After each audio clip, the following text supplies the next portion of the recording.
په پردي وطن کې څوک خوشحالي مسافرۍ کې څوک خوشحالي ما راته ووایي دا مسافر په مسافرۍ کې خوشحالي دي کم مسافر که په سعودي کې دي که په دوبۍ کې دي که په امریکا کې دي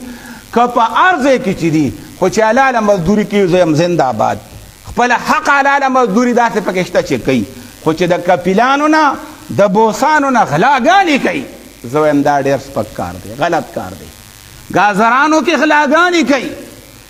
تیلو کې غلاګانې کوي دوکانونو کې غلاګانې کوي کپنو کې غلاګانې کوي په حلالو پیسو کې بنګلې نه جوړېږي بابا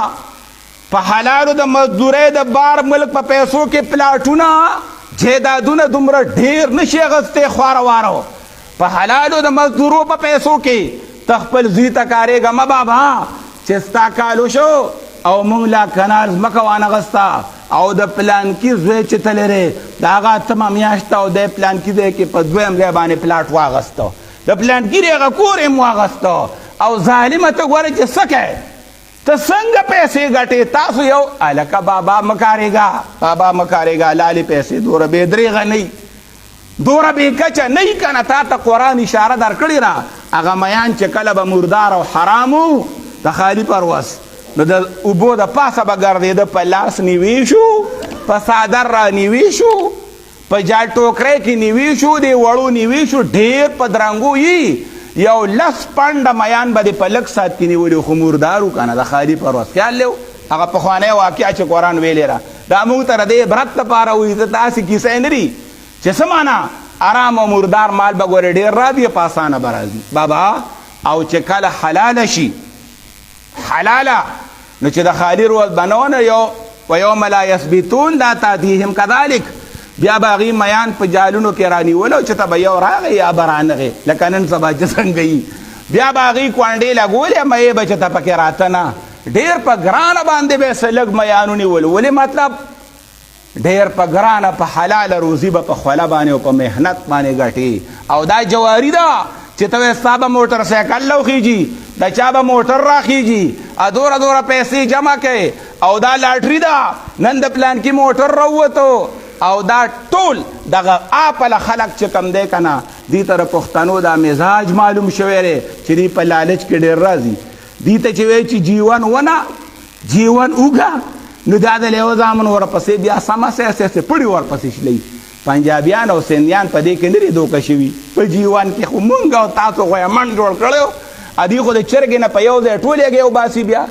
سړي د سرو هغه چرګه چې مونتې وه یو یو بیا چولادلي وځي یوې په یو یو کم دی کار کېږي استادو جوړ بس هغه یې لالولو ټول یې ګې په یو ځای راویستې مونږ هم دغه چل کوو دی خو په دې لالچ کې ډېر راځي که نه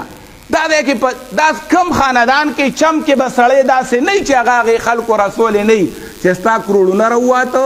ستا لکونه راوواته او ته چې کم دی دوره پیسې مې درلیږلي دي په دې دی په دې واټسپ کې به تا ته وي دوره پیسې مې درلیږلي دي او تا ته به سبا میلو شي خو نن د خالي د اتوار ورځ ده نو بینک بند دی د ګل په ورځ به راته میلو شي او دا 4 لکه به مونږ کره ورکې او دا 2 مې تاله سیوا درلیږلي نه انسان چې 2 لکه چې دا ووري سیوا پیسې خیال لرې دغه د یو غریب سړی ما والا خیراتي څه پیسې خلکو راکړې ما والا ورکړې وي بله ورځ د چا ټیلیفون کوي د استاد خبرې کومه او ستا 6 لکه روپۍ شوي دي خو وي داسې کار وکړه چې اوس د دې لپاره دا د پنجابیان دي او هغوی چې دی نو رشوت غواړي 6 لکه روپۍ ستا لږ نښتې دي نو چې رشوت غواړي نو ما سره خو سشتې نه او ته داسې کار وکړه چې اوس یو 100 زره ولېږه چې دوی له ورکړم هغه دې لیوځي چې 100 لکه اورېدې زما نه یې تپوس نه کو او ورته یې وي د استاد خبرې کوم بیا دې دا هم فرق نه کو چې دا خبرې د استاد دی که د استاد نه دي غرب 100 زره او 1.5 زره یې ورته لېږلي ولې 100 لکه وي را روانې دي 100 لکه را روانې دي زمونږ د خلکو دا مزاج د دې په غوږ باندې لاسو نږدي چې کله تا سره ګورې دا یاد ساته دا د پیسو میسو کیسه راله نو ورور ته ټیلیفون کوه وایې څنګه د پیسو تاسو وي ملګري ته ټیلیفون کوه وایې ملګري دا ستا نمبر دی د پیسو دې څه ویلي دي پلار ته ټیلیفون کوه پلار د پیسو څنګه خبره ده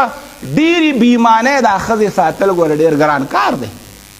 دا اوسني دا چې زه وایم واده وله مخکې دي په دقه طریقه بیا ښځې ساتي ستا نه پټه کوي د ما نه پټه کوي شو دا ډاکې دي دا شوکې دي بهرحال چې کله په حبشه کې د نبی علیه الصلاة والسلام ملګري خوشحاله وو. د دې ځای نه دویمه جرګه جوړه شوه چې په دویم ځل باندې نورو کسانو حبشې ته هجرت کوو. په هغې کې 100 پورې کسان لاړو. څه 2 اتیا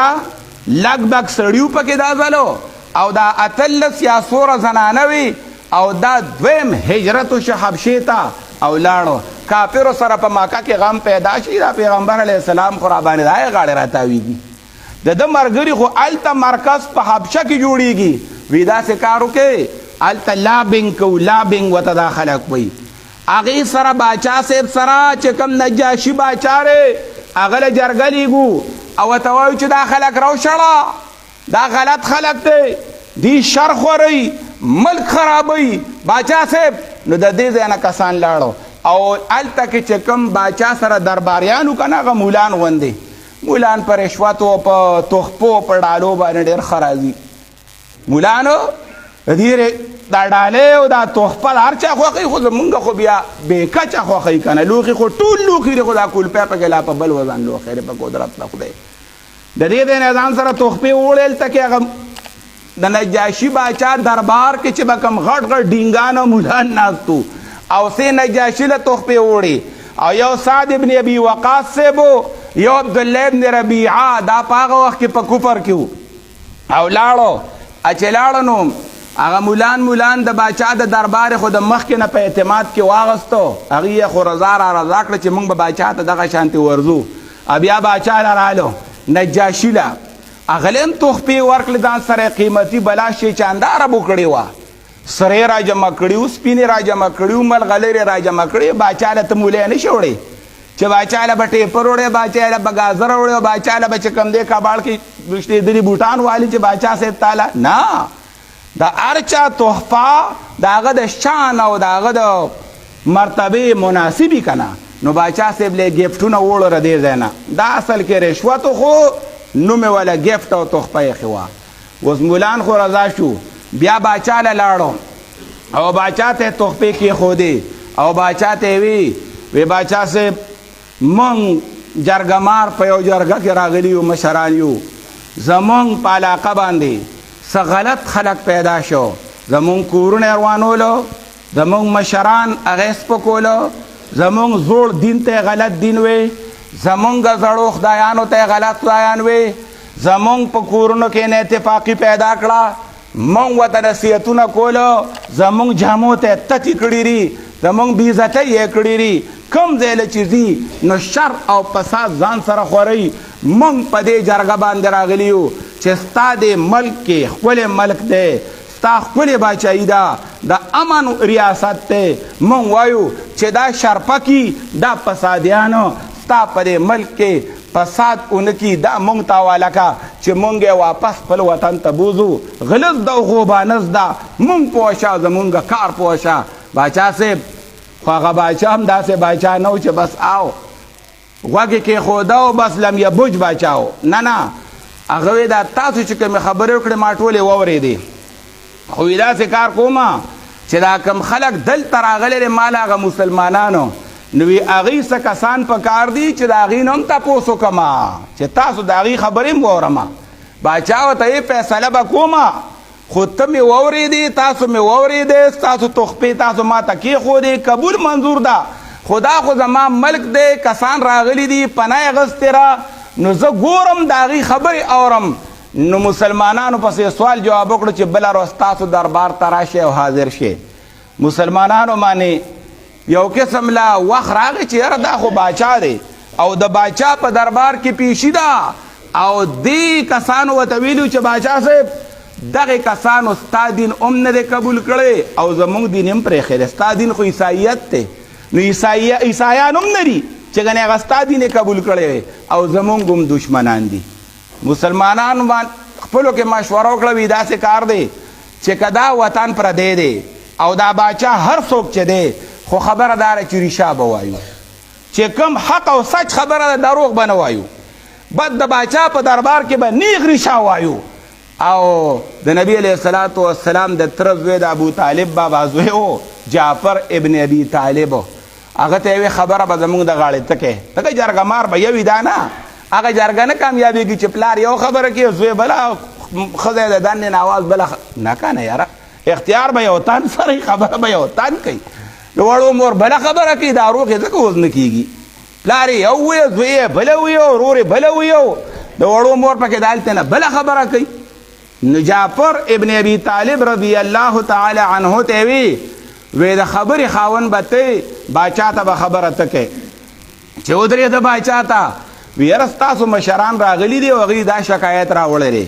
په تاسو باندې دا ریپورټ کړی دی چې تاسو غلط خلک یې فسادیان یې شریان یې کورونه مروان کړي دي مشران هم خفه کړي دي او ستاسو ترونه او ماماګان او خپلوان چې کوم دي هغه ستاسو نه اور کې ولاړو اوس چې دی نو تاسو څه وایې د دې باره کې جعفر ابن ابي طالب ودرېده ورته ویې باچا صاحب مونږ هغه خلک وو چې یو بل واجو مونږ ټوپکې تورې تماچې یو بل پسې ګرځولې مونږ د یو بل فصل غلا کوو مونږ هغه خلک وو چې مونږ خپلې لوڼه ژوندۍ ښخولې ولالولې مونږ هغه خلک وو چې شراب باس کړل مونږ هغه خلک وو چې د یو بل اندامونه به کټ کول مونږ هغه وو چې زمونږ نه به ګاونډي په جهنم کې ولاړو مونږ هغه خلک وو چې زمونږ نه شر او فساد چې کوم دی هغه پناه غوښته مونږ هغه خلک وو چې مونږ د یو بل سره بنیتي وه حسد و بغض و دشمني وه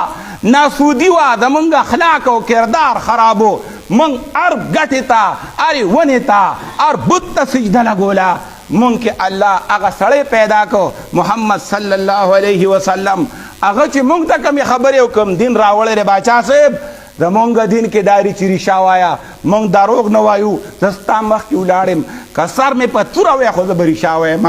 زمونږ دین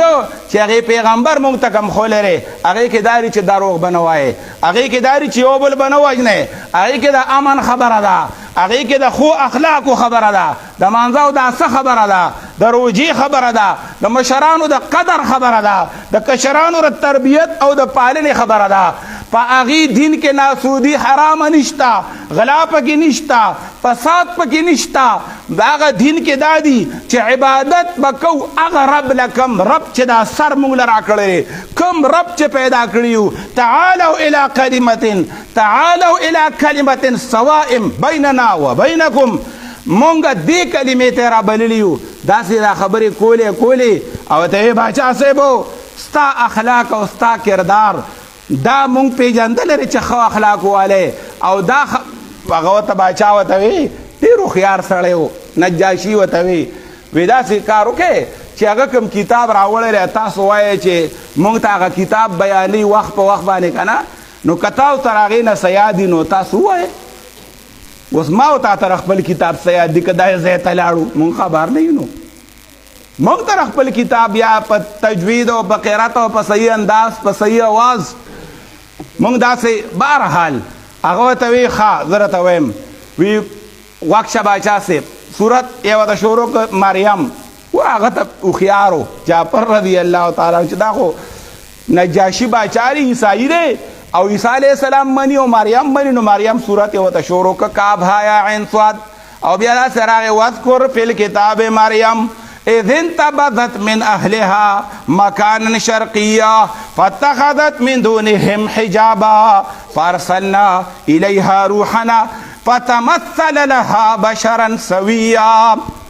په دې انداز او आवाज د الله کتاب شروع کو باچا لګیا دی اوریه بس یو ساتو شو د باچام د سترګو نه اوښکې روانې دي او چې کوم ورسره هغه مولان او غیر چاپېره کسان ناست وو هغوی هم په ژړا ژړل دی لګیا دی ورته یې وی داسې کار دی بس هغوی ته یې خپل ملک ته ځای واپس دا خپلې تحفې واپس والی را چې کومې مال راوړي دي ماله چې الله دا باچایي راکړې ده ما نه الله رشوت په دې نه دی اخیستی زه د ریشاو ملګری یم تاسو دروغ ویلي دي دا خبرې چې دی کومې وکړې او دا چې کوم اواز او انداز او ما واورېده سو د دې خبره ریشه ده دا سچ ده او تاسو چې سره د دې خپلو تحفو تما ستاسو تحفو ته او ګفټونو ته هیڅ حاجت نشته دا ځان سره والی او چې د کوم ځای نه راغلي یې هغه ځای ته ځئ سپک سپور یا ایها الذین آمنوا اتقوا الله وکونوا مع الصادقین الله وی ریښه وایي او د رښتیاو ملګرتیا کوئ ار دی کې به په حق او په ریشاو باندې هغې دک دی نه وي اکو بکو نه چې د باچا ته ولاړې مو نه باچاو مونږ خو داسې یو مونږ خو داسې نه چې کوم د خپل کتاب خبره وم حق یې ورته وکړه الله حق له بری ورکوي جاء الحق وزهق الباطل بیا دې دوو کسانو کې د یو وی یو عبدالله ابن ربیعه یو سعد ابن ابي وقاصو نو د یو پکې وی ویره زه چې را روان شو راووتو ویره دې باچا ته خو مې دا ونه وي چې دی د مریم باره کې یا د عیسی علیه السلام باره کې ردي دا وره چې عیسی علیه السلام ته ګورې نه مني یا تا ته دا تپوس وکړه هغه بل ملګري ورته یو سړیه پرېږده شته ډېره وه بس هغه موږ له رخصت راکړه ورته وی ګوره ځئ چې بیا را نه شئ او وی که ما له دا ټوله ځمکه نه را که دا چا د سرو ډکه کړه که نه خو زه به د دې امن دا ختم نه کم زه به دې له پناه ورکول ختم نه کم دا ما امن ورکړی دی هغه پادریانو پکې لږ ټوخۍ غوندې وکوي که تاسو ټوخي کوئ او که هر څه کوئ حق به حق یا سچ به سچ واخر دعوانا الحمد لله